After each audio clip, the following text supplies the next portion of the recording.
चामराजपेट ईदगाह मैदान को निशाना बनाया जा रहा है। गैर जरूरी तनाज़ा खड़ा कर इसकी मिल्कियत पर सवाल उठाया जा रहा है। इस मामले में चामराजपेट के एमएलए बीजेड जमीर अहमद खान की सदारत में जामा मस्जिद सिटी मार्केट में एक मीटिंग मुनक्कद हुई। सेंट्रल मुस्लिम एसोसिएशन के जिम्मेदार रियासती वक्फ बोर्ड के चेयरमैन मौलाना शाफी सादी, एडवोकेट ज़बीउल्लाह, अब्दुल रज़ाक, मौलाना मकसूद इमरान इस मीटिंग में शामिल थे। सीएमए के जिम्मेदार, सेंट्रल मुस्लिम एसोसिएशन के सेक्रेटरी ज़हीरुद्दीन जावेद पटेल और जामा मस्जिद के सेक्रेटरी नूरुल अमीन भी इस मीटिंग में शामिल रहे।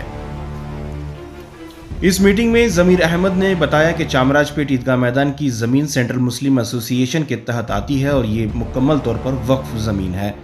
इस ज़मीन के ताल्लुक से तमाम दस्तावेज़ात हुकूमत को पेश किए जाएंगे और वज़ीर कानून जेसी मधुस्वामी और वज़ीर आला से मुलाकात कर तमाम तफसीलात पेश किए जाएंगे। इस ज़मीन पर बीबीएमपी का कोई हक नहीं है और जो बीबीएमपी के जिम्मेदारान अफसरान इस पर गलत बयानबाजी कर रहे हैं, इन पर कानूनी कार्रवाई करने पर भी गौर किया जा रहा है।